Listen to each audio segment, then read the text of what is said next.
Welcome, everyone, to the Penn Primary Care Podcast. I'm your host, Dr. Kendall Wiliams. Pancreatic cancer is a disease that affects us all, both in our personal and professional lives. We all know someone who's been affected. My neighbor died of pancreatic cancer 2 years ago. I've diagnosed 2 patients in the last 6 months in my practice with pancreatic cancer, and it's an experience that many primary care physicians will have if they have not already. So I wanted to bring some folks on to talk about this disease. One of them, Dr. Nuzhat Ahmad, is the Associate Director of Endoscopy at HUP, the Vice Chief of the GI Division. She's a gastroenterologist and a Professor of Gastroenterology at Penn. Welcome back, Nuzhat. Thank you, Kendall. You may remember Dr. Ahmad from our previous discussion of pancreatic cystic lesions and how to work them up. Dr. Ursina Teitelbaum is a medical oncologist and the clinical director of the Penn Pancreatic Research Center. This is her first time here. Ursina, thanks for coming. I really appreciate being invited. Dr. Bryon Katona has an interesting area of research. Dr. Katona is a gastroenterologist, and he is the director of the GI Cancer Genetics Program at Penn, and also the GI Cancer Risk Evaluation Program, and has made it his life's work to figure out how to detect cancer early and prevent it. Thank you, Bryon, for coming on. Thank you so much for the invitation. Definitely looking forward to the conversation today. So I feel like we're on the defensive with this cancer, and I'm a little bit sick of it. We wait for it to develop. We don't really have any screening that we're actively using. Bryson's going to tell us about more things maybe that we should be using. But it's very common. Just some statistics. The pancreatic cancer is now the 3rd leading cause of cancer death in the world. It's moving up the charts, though. There are nearly 50,000 deaths a year. The lifetime incidence is 1.7%. So it's, 1 out of 100 or 1 out of 200 chance that any single individual will have pancreatic cancer. And it's a very bad cancer. It's a frustrating cancer to treat because the 5-year survivals are not great.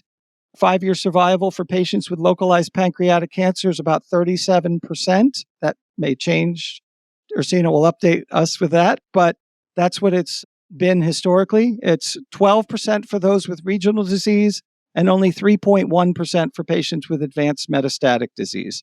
It's one I think that many doctors don't want to have themselves in their personal lives and are pretty unhappy to diagnose in their patients. So we want to talk about it. Ursina, let me start with you. Any thoughts? I mean, I just gave just a general intro, but you do this all the time. Anything strike you want to mention up front? Well, pancreatic cancer has a terrible reputation. We have a lot of new therapeutic combinations just in the past 13 years. And so I think those numbers are probably better. The data hasn't caught up with the new therapies. Pancreas cancer is a relatively chemotherapy resistant tumor, and that's been part of the issue. So figuring out how to target it successfully in patients that are very symptomatic is the key. I actually also boarded in geriatrics and about 10 years ago in palliative care. And about 70% of my practice is pancreatic cancer because it is a cancer of aging and it's a cancer with a high symptom burden. But I would say I'm actually much more hopeful than I have ever been about the future of treating pancreas cancer. But to your point, the problem is patients have it, and oftentimes, more often than not, about 85% of the time has spread, it is not or is not operable. And that's the problem. It's almost always found at advanced stages. So let me just say that for this podcast, we're going to talk about pancreatic adenocarcinoma, which is the primary cancer of the pancreas and the one that, we worry about. There are other cancers of the pancreas that are less common and are treated differently. But for today, we'll be talking about pancreatic adenocarcinoma. I want to talk a little bit about the epidemiology and risk factors. Ursina, you mentioned that it's an older population. And from my reading, the median age at diagnosis is 70 years. And on a broad level, it appears the risk factors, the known risk factors are smoking, potentially obesity, potentially diabetes, potentially alcohol use. I say potentially because I'm not sure if these have all been sort of tied down as clear risk factors. And then there's a genetic component we're going to highlight here. So, Bryon, let me go to you. How do you think about this cancer in terms of the risk factors? Or what, of the list of things I said, what do you actually think reverberates as true? I do think that the risk factors play a major role, but when we think about pancreatic cancer in general, we think probably about 90% of these are sporadic pancreatic cancers that are potentially related to some of these personal or environmental risk factors.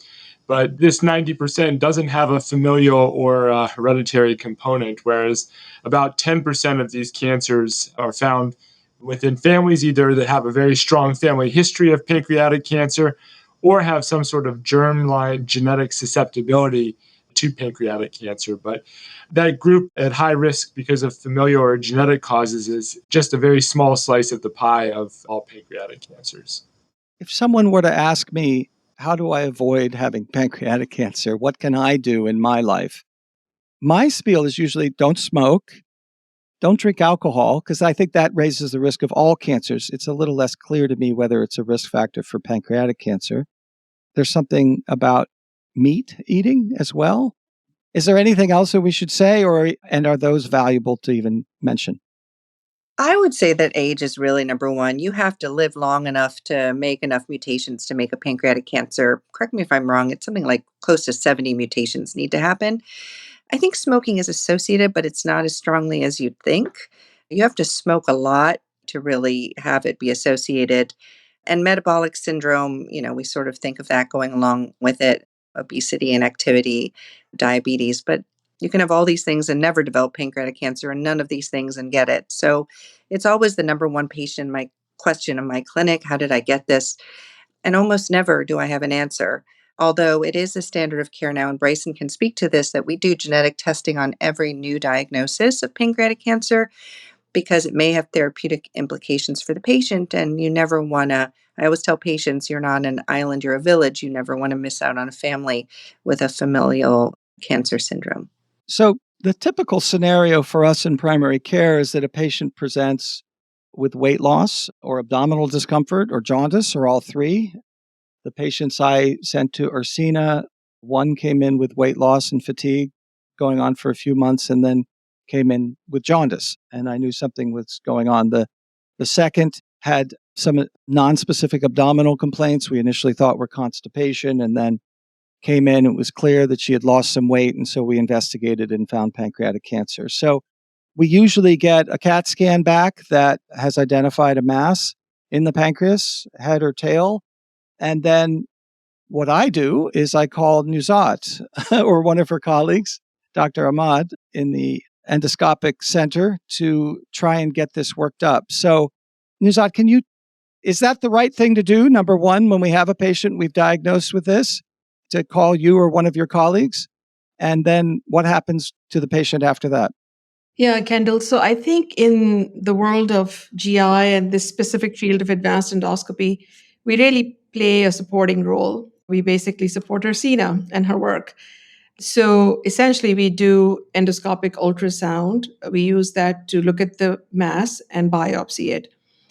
We do not use it for staging because, studies have shown that we can overstage masses in the pancreas. So that's usually done by cross-sectional imaging.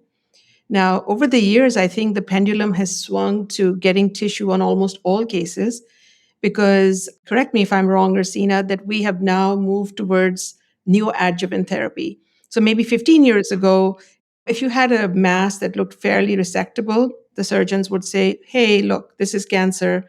Looks like a duck, walks like a duck. It's cancer. I'm taking the patient to the OR. But not anymore because more and more patients are going, if they're borderline resectable, they're going for neoadjuvant therapy. So we almost always get tissue in all patients. So that's our number one role. And secondly, if patients have jaundice, then we typically go ahead and do an ERCP and put a biliary stent in to relieve the jaundice. If the patient is going for surgery, the role is somewhat controversial. Do you actually really need to relieve their jaundice? Some patients may have such severe jaundice that they have pruritus, etc. So, we want to relieve those symptoms. But for the most part, we do go in and put a stent in. And obviously, if they're getting chemotherapy, then you definitely want to drain the liver so that they can clear the medications. Nuzhat, are you able through endoscopic ultrasound to get better images of the pancreas than what you can see on cross-sectional imaging? Like, is there independent value to that for, let's say, a surgeon? Maybe there appears to be a localized resectable lesion. Would you do an endoscopic ultrasound to kind of figure out if that is actually the case, or do you think cross-sectional is fine? Ultrasound and cross-sectional imaging are complementary tests. Endoscopic ultrasound definitely has higher resolution than cross-sectional imaging. We are able to pick up very, very subtle lesions that may be missed on cross-sectional imaging. And I think that role is very important when we screen for pancreatic cancer, as I'm sure Bryson will talk about. When we have a mass in the pancreas, it's less often, if it's a solid mass, that the EUS will provide additional information incremental to what cross-sectional imaging has provided. And the main role in that is really providing tissue. Staging, I would say, we almost never use EUS for staging pancreatic cancer. Can I ask about these biliary stents? So you put in a biliary stent. Does it need to be changed? Do they fall out? What are some of the things that we need to think about with biliary stents? So there are two types of biliary stents. Very broadly speaking, they're plastic, which are temporary and can be removed. And then there are metal stents, which are permanent and typically cannot be removed. There's a third type of stent, but I won't get into that. So when patients come in and we don't have a diagnosis, typically, we'll do something we call a double header. We'll do an EUSFNA, which is a biopsy, and then we will put in a stent. We will put in a temporary stent because there's no management plan. We don't know exactly which way the patient is going to go. So we'll put in a plastic stent because if the patient goes for surgery, they can just be removed at the same time. And it doesn't cause as much scarring as a metal stent does. So the surgeons tend to like the plastic stents a little bit more than metal stents if the patient is a surgical candidate. If, however, the patient becomes unresectable or is not getting better with neoadjuvant, and we know that this road may not lead to surgery, then we go in and put permanent stents. And the difference is that the plastic stents need to be switched out every 3 months. So, the patient has to keep on coming back, whereas the metal stents can stay for much longer. So the patients don't have to come back for switches.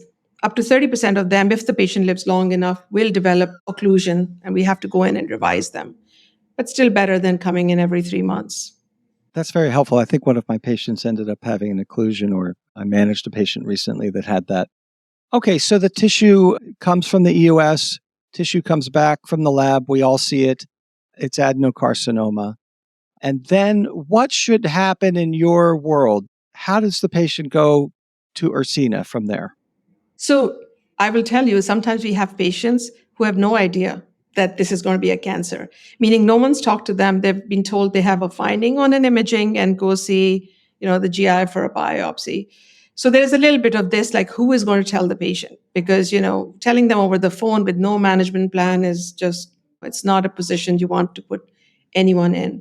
So we activate the wonderful Trish Gambino, who's the nurse navigator. Who's a dedicated pancreas nurse navigator. We're very lucky in our Penn system to have a pancreas nurse navigator, which is sort of one of our innovations, because to Nuzhat's point, it gets really tricky at this juncture. Right. And sometimes when, I talk to them in recovery and I tell them, look, every time we see a mass, this is cancer until proven otherwise, etc. And then I feel more comfortable calling them on the phone and saying, hey, look, the biopsy came back, it's a cancer. But, there are lots of follow-up questions that they have, obviously, like what's going to happen next. So I try and line up as much as I can. So I talk to Trish Gambino. She will usually get an appointment really quickly for a patient, and I'll tell them, hey, you have a surgical appointment and an oncologist appointment lined up. And typically they will end up seeing Ursina mostly, or one of her colleagues. And then we take it from there. We try and communicate back to the primary care physician as well, obviously. So let's talk about the various stages, if you will. Ursina, you can correct me, but I understand sort of practically it breaks down to localized, regional, and metastatic. I'm sure there's a more sophisticated staging. Even more practically, it breaks down. There's a TA staging and an M staging, but you're either surgical or you're not surgical. And that's actually the most functional way to look at it. You can have a tiny tumor that's node negative, but if it's up against the wrong vessel and it isn't coming off, it isn't surgical. You can have a large tumor with several nodes around it, and if it's up and away from the vessel, that is curable. that is resectable. So it is actually a very tricky staging. And I confess, first of all, we look at them in pancreas tumor board, but also I have quit being able to accurately predict what the surgeons will call surgical and not surgical because that line is actually moving. We have a new category called borderline resectable, which has only been possible because we have more effective chemotherapy. Before we had effective chemotherapy, it was really all or nothing. And now we are able to render some patients resectable with chemo and chemoradiation. But initially, when you have that tissue diagnosis, we need to see on the CT scan, do they have lesions in the liver or in the peritoneum, less often in the lung? And then that is clearly not surgical. And the really confusing part to patients is you can have what looks like a localized tumor, but if there is one spot in the liver, they aren't going to the OR. And patients are savvy enough to know that if it isn't surgical, it isn't curable. Most of the time, they understand that. But it is a tricky conversation. If they are localized and surgical, to Nuzhat's point, that's when it becomes an interesting discussion of sequencing. Are they going to get surgery first? And then they get 6 months of triplet chemotherapy after. Radiation has actually fallen in the order now. If at all, it's actually controversial whether or not these patients in the post op setting will get radiation at all. Sometimes we hold on to the belief that some chemotherapy up front may be advantageous. It's the same amount of chemo, it's sequencing. You're just splitting and giving some up front because most of the time when patients recur after surgery, they don't recur in that pancreas bed where the scalpel was, they recur distantly. And the other thing is when someone has a big surgery like a Whipple, you hope to get chemotherapy in after 12 weeks, but we know some patients will never get chemotherapy. So giving chemotherapy up front also ensures that they get some systemic therapy. It may help eradicate micromets. And you also get the biologic behavior of the tumor because you have the tumor in vivo. So we literally give you some treatment and then we look and see, did it grow? Did it shrink? Whereas if you do it after surgery, I'm committing you to 6 months of FOLFIRINOX, and I don't even know if it works on your tumor because it's not there to follow. We are often encouraging our surgeons to let us meet the patients at the same time or early and often and be part of the conversation. And it is anxiety provoking for patients because patients want that tumor out yesterday, but there can be an advantage to getting chemotherapy in sooner. Even for patients that you know are resectable, the point you just made is that after resection, it's 3 months before they could get chemo. It'd be better for them to get some chemo. So even for those you know are resectable, you consider chemo up front. The truth is we don't have the data to prove that. And so if you have a patient that is completely resectable and that patient and the surgeon want to go to the OR, we say, fine, come back to us soon, like 4 weeks after, so we can start to prepare you for postoperative therapy. And there is, different surgeons have different practices, to be truthful. So there can be some variety in how they handle it. And so you mentioned neoadjuvant chemotherapy. So this is, I think by definition, chemotherapy prior to surgery. And so I guess it's the patients maybe that are in the gray zone in terms of vascular invasion, where you might do neoadjuvant to try and get it off the vessel so that it can be resected? Sometimes the surgeon will say, Ursina, I could do the surgery today, but if you could shrink it up a little, it would be easier. It would be a better chance of being an R0 resection. They are actually really coming on board because they're seeing that they don't have worse outcomes. We work really hard. We actually have cancer nutritionists that follow the patients with me. I have a high burden when I'm giving chemo to a potentially resectable patient. I have to keep them nutritionally replete enough to recover from that surgery. So I work really closely with our nutritionists. We also have palliative care embedded in our clinics. So we have a lot of supports to keep the patients well because I have to deliver them back to the surgeon. So I'll give 2 months of chemo, get a scan. Surgeon will look, say, sometimes they'll say, how are they doing? I'm like, great. They're like, give them 2 more months. And I do. And then sometimes I give 2 months after. Like it's a little bit fluid on how to do it. But it is a high burden for me because I have to keep them well. Let's talk about the chemotherapy itself. You mentioned the regimen. Can you just take us through? Is it the same regimen for all? Is chemo just chemo, or does it depend upon the stage at which they're presenting and so forth? So in the postoperative setting, the optimal regimen is FOLFIRINOX, which is a 3-drug regimen. It's infusional 5-FU that you wear in a pump for 2 days at home every 2 weeks. Oxaliplatin, which is a 2-hour drip every 2 weeks. And the major side effects here are neuropathy, which can be very significant for patients that are frail, that are fall risks, that are diabetic, that have neuropathy for other reasons. We always say nausea, vomiting, fatigue, decreased blood counts. The third drug in that combination is irinotecan. Some people call it I run to the can. Major side effect, number 1, diarrhea, number 2, diarrhea, number 3, diarrhea, and that has hair loss. And with this regimen, you need a port and you need growth factor. So it is an intense regimen. And again, the standard now is that you give 6 months after, but we're trying to give some before. If you give chemo beforehand in the neoadjuvant or preoperative setting, another option is gemabraxane. Gemabraxane isn't validated in the post-op setting, but you can give gem-nab-paclitaxel as a doublet combination. Even though it's just 2 drugs, doesn't require a port or growth factor, it's actually pretty toxic too. Also has hair loss, decreased blood counts, nausea, vomiting, and neuropathy. So we actually have 2 combinations in the front line and then 1 robust combination after surgery.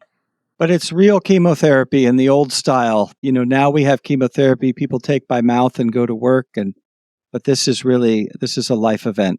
This is real chemotherapy. What I tell them is the real innovation in the past 25 years has been in our supportive drugs. So we can manage and hopefully prevent nausea in most patients.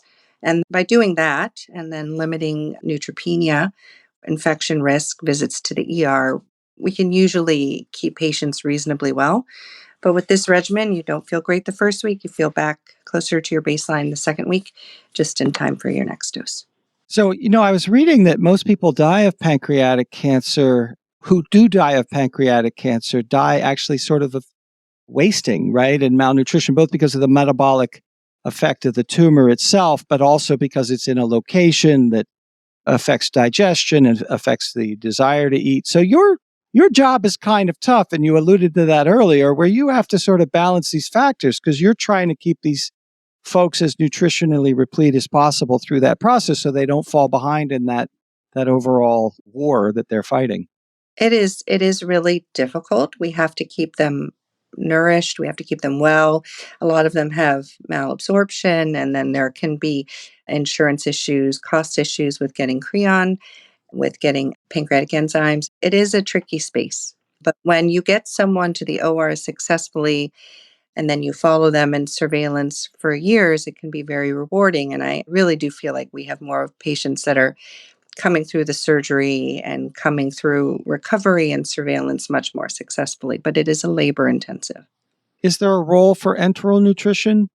Not really. Okay. I was just curious. It sometimes comes up because, we face on our end of these folks who come into the hospital and we have these questions about whether or not we should add enteral nutrition. They're losing a lot of weight and families are concerned and so forth.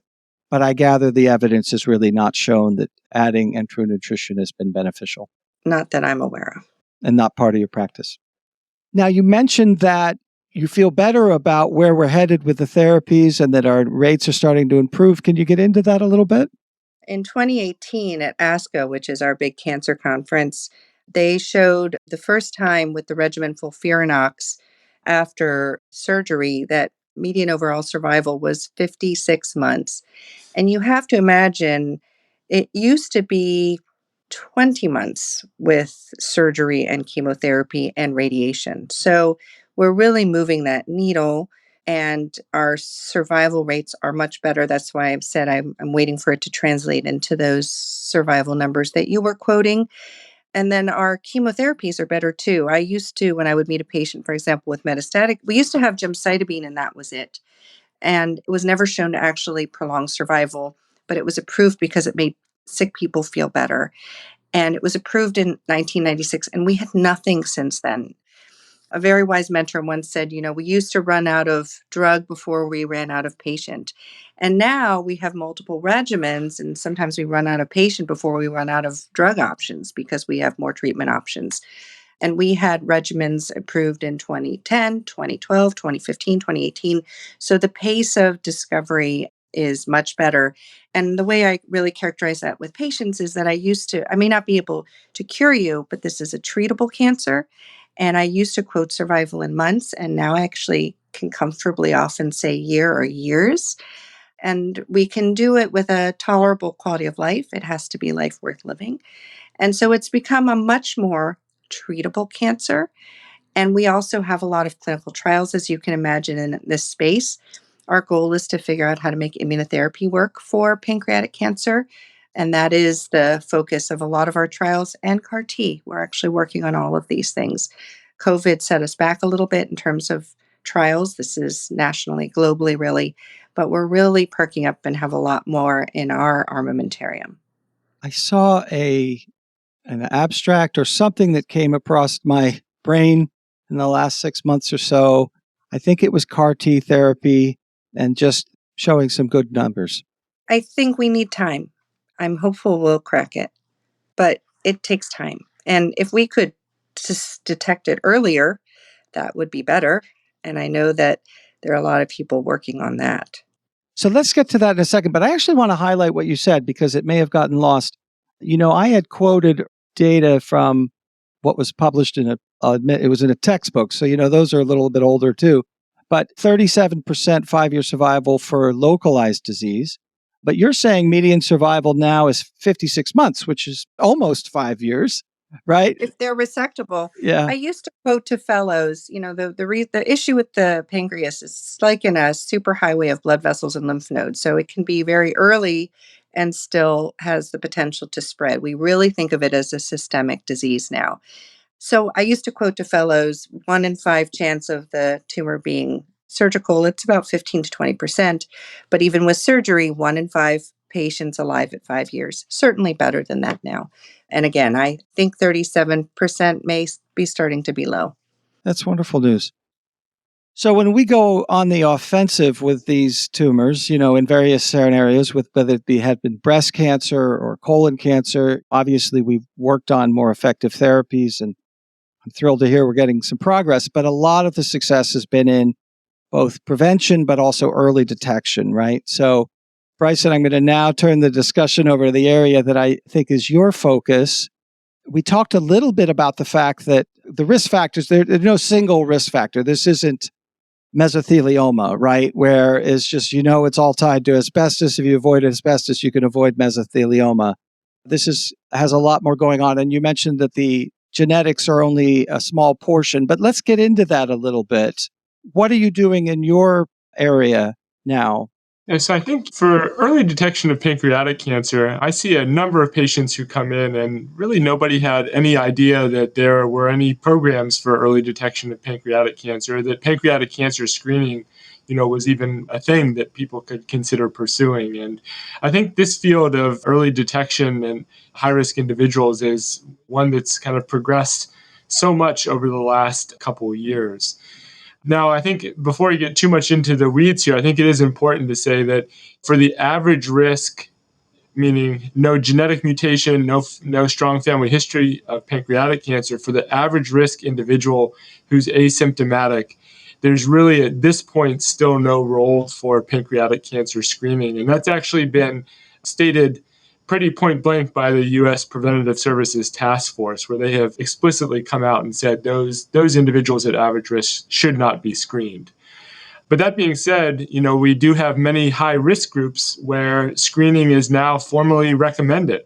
Those come in 2 flavors. One is based on family history alone. And so we consider individuals who have familial pancreatic cancer, and that's where you have 2 relatives with pancreatic cancer who are directly related to one another, and then your patient is directly related to one of those 2 individuals. Those patients are eligible for pancreatic cancer screening, typically starting around age 50. And then you also have the gene mutation carriers. So we know many genes are associated with increased pancreatic cancer risk. So some of the most common ones we see are individuals with a BRCA1 or BRCA2 mutation. Some of the other breast cancer risk genes, such as ATM or PALB2, the Lynch syndrome genes, and then some of the rarer syndromes, such as Hoyt-Jaeger syndrome. Most of those high-risk individuals, they don't need two family members with pancreatic cancer. Oftentimes, they're eligible for screening with just one family member. And to be honest, actually, the pendulum has been swinging such that just carrying the gene mutation itself, regardless of the family history, is oftentimes enough to get screened. Because, especially when you're talking about cancer risk syndromes, people may have died earlier of other cancers. You may have small family histories, or sometimes patients don't know their family history. And so when you use family history to determine who's eligible or who's an eligible screening candidate, it certainly can bias who that decision is made for. So who should we be referring for genetic testing? I mean, I can envision this. It's fairly obvious if a patient comes in and says, my dad had pancreatic cancer, my brother just died of pancreatic cancer, I'm really worried, right? So that seems obvious. But these genetic syndromes work that one family member has, there may be breast cancer heavily in the family, right? Or you might have colon cancer heavily in the family. And so what are some signals we should be looking for as primary care just to then go ahead and refer them for genetic counseling and testing? Yeah, so our bar for doing genetic testing has gotten infinitely lower over the last 5 years. Just to turn a little bit to Ursina's clinic, so when patients are diagnosed with pancreatic cancer, there's actually now a genetic counselor who's embedded in the pancreatic cancer clinic who does point-of-care germline genetic testing on any patient who's diagnosed. On patients who you see in the office, nowadays, anybody that's had a first-degree relative with the pancreatic cancer where that relative didn't have genetic testing technically is eligible. So, somebody comes in, their father died of pancreatic cancer 30 years ago, clearly before the time of any genetic testing. That individual would be eligible for testing based on that single family history point alone. And, I think the nice thing, regardless of whether or not maybe it's a strong family history of colon cancer, maybe it's a strong family history of breast cancer, the way that genetic testing is being done now is that we don't necessarily have to pigeonhole ourselves into just a small range of syndromes that we test for. But when someone comes in for testing, if they want, we can test them for it all. Whether we test for one gene or 80 genes, the process for the patient, the price for the patient, and cost for the patient is all exactly the same.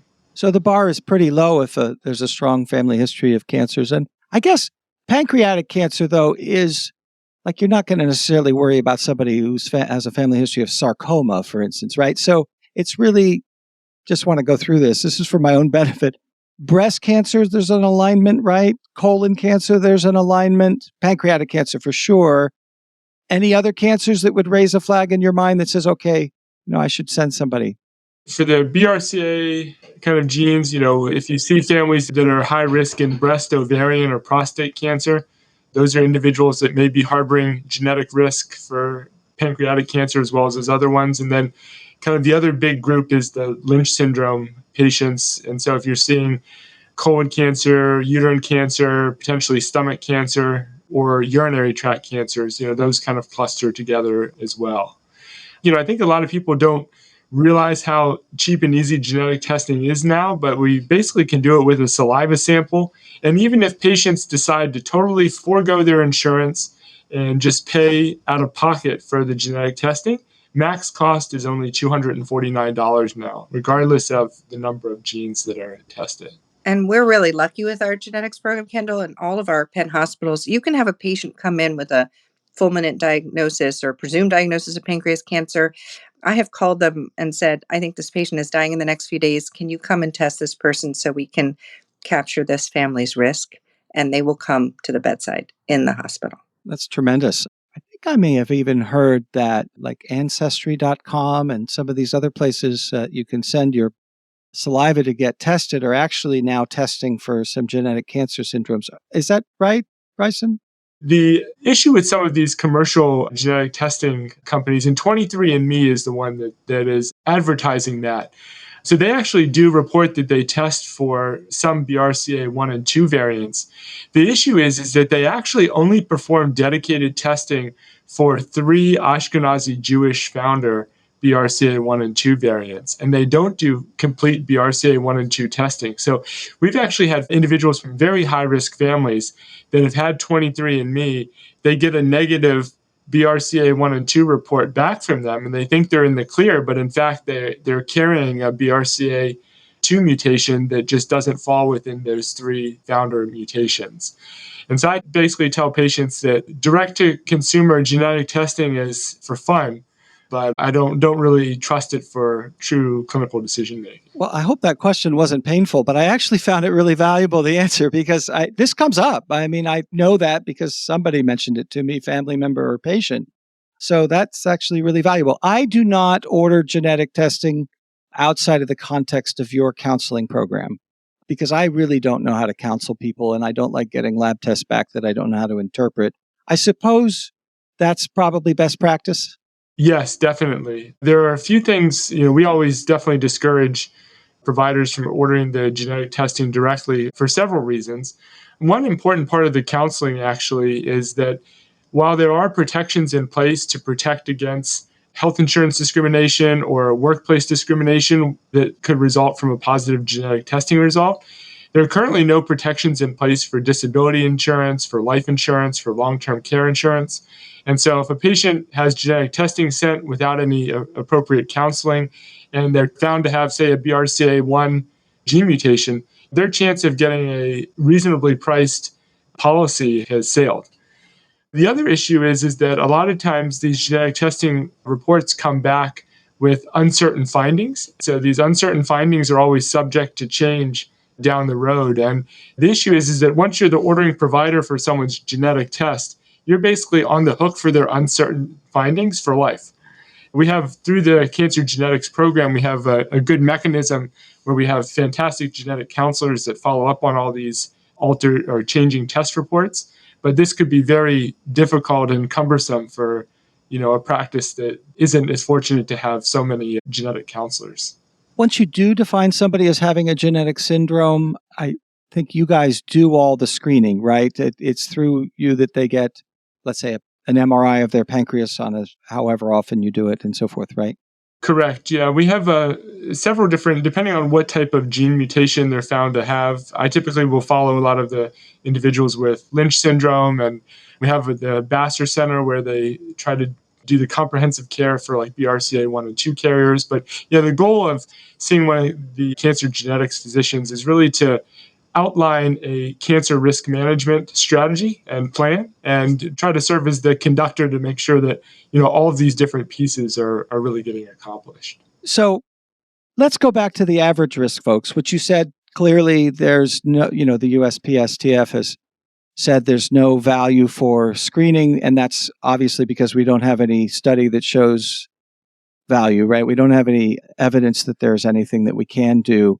I'm sure we're trying though, right? So about a year or so ago, Richard Wender was on the podcast and talked about screening for cancer generally and did mention a little bit about these newer sort of commonly known as liquid biopsy, detection of genetic material that can be done and where that is at. That's sort of out there. But what's going on in terms of the average risk and trying to build an evidence base that may ultimately satisfy guideline groups like the USPSTF? Great question. And maybe I'll just comment quickly on these multi-cancer early detection tests that I think really are, a lot of people are talking about them, a lot of patients. Of course, there's the Galleri test, and then there's a few others that are kind of coming onto the market. There was also recently a pancreas-specific blood test, a test called the IMRAY PanCan-D, which actually was just withdrawn back off the market a couple months ago due to the company wanting to retool it. But as far as these multi-cancer early detection tests, I think the performance characteristics for early stage resectable pancreatic cancer are just not there. Galleri, for example, for stage 1 and stage 2, specificity is only, in the 50 to 60% range, which is just really not good enough. They're very good at detecting stage 4 pancreatic cancers, but by that point, it's fairly limited utility. As far as for the average risk individuals, I don't know that any pancreatic cancer screening technique will ever be good enough for the average risk individuals. And that's just because pancreatic cancer is a rare cancer. And if you think about the number you would need to screen to find an early lesion, it's just too high. It's a tenth of the risk of getting breast cancer, pancreatic cancer. It's a tenth of the risk of getting prostate cancer. So it's just a very rare cancer. I think where the research is really aiming is trying to find other high-risk groups amongst what we would consider the average risk population that could then be targeted for screening. One area, for example, is new onset diabetics, which I know that there has been some work in this area that maybe this is a subgroup that, at least for a few years after their diabetes diagnosis, should potentially be targeted for pancreatic cancer screening. But you could imagine you get one of these tests and it says you have a pancreatobiliary cancer cells, and then you get a scan and you don't see anything. So that's going to raise tremendous anxiety. No surgeon's going to take out a healthy looking organ. So that's sort of the conundrum. And who's going to take care of those patients then again? Like if you ordered that test, they're yours. Because without tissue, I'm not going to see them. I remember sharing this with my brother, who's a very pragmatic primary care physician, very, very well trained. And, I told him about this after Dr. Wender had mentioned it. And he said, that sounds like a nightmare. I think it's a nightmare. And I actually wanted to get back to Nuzhat's discussion about biopsy. She's right. They didn't always require biopsy to take patients to the OR. But just like Bryson's talking about wanting to know the germline, the genetic characteristics of the patient, we're increasingly wanting to know the genetic molecular characteristics of the tumor, which we do through next generation sequencing of the tumor.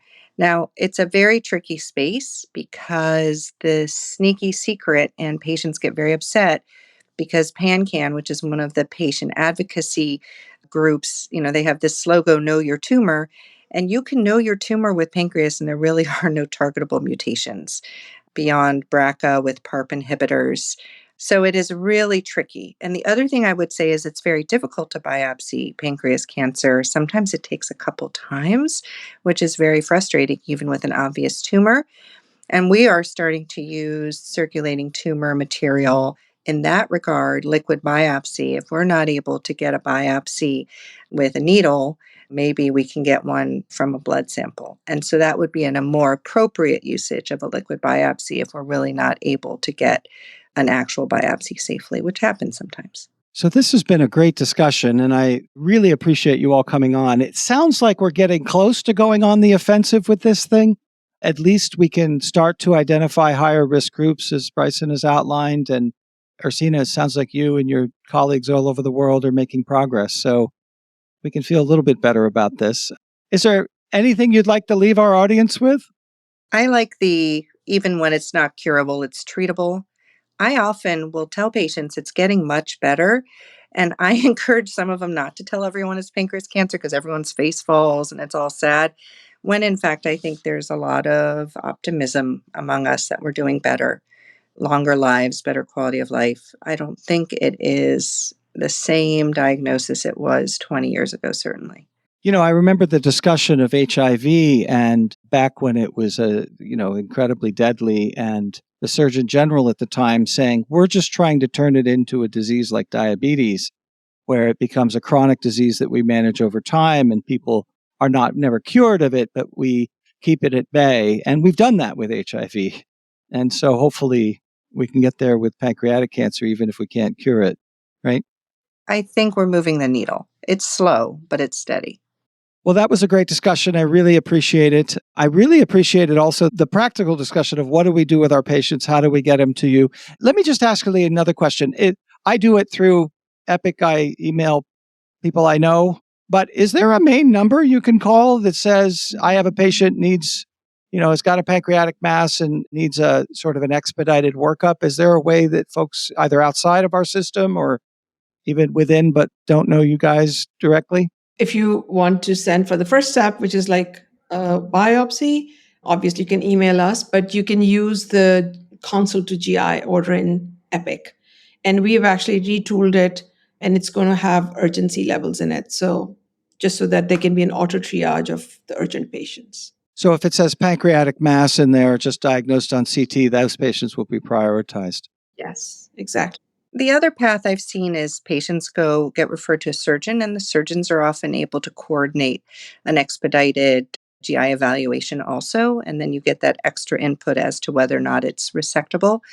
And actually, I have to put a plug in. Chris Davella and Christine Cianci at Presby pioneered this diagnostics clinic, We recognize it's very difficult in the internal medicine space, and even just patients that come into the ER trying to get all of the workup. So we are now willing to see, and we're actually started it now in PCAM in the main hospital, where we will actually, you have a patient with a mass, we will direct the workup. So we used to say, I said before, if they don't have tissue, we won't see them. That's actually not true. If they clearly have cancer with a mass, we are happy to help with that now directly. We recognize it is difficult in the primary care space to facilitate everything. And sometimes it's just easier knowing what we are looking for. For example, we prefer a triple phase CT, a pancreas protocol CT. That's what our surgeons prefer. So there are things we can do to make it a little bit more streamlined. I'm glad I asked that question. That was really valuable information. I want to thank our guests for coming on and talking about this very important topic. As we get more farther down the road with treatment and prevention, we'll bring you back with some updates, and I hope that's soon. So thanks to our guests for joining us, and thank the audience for joining the Penn Primary Care Podcast. See you again next time. Please note that this podcast is for educational purposes only. For specific questions, please contact your physician, and if an emergency, please call 911 or go to the nearest emergency department.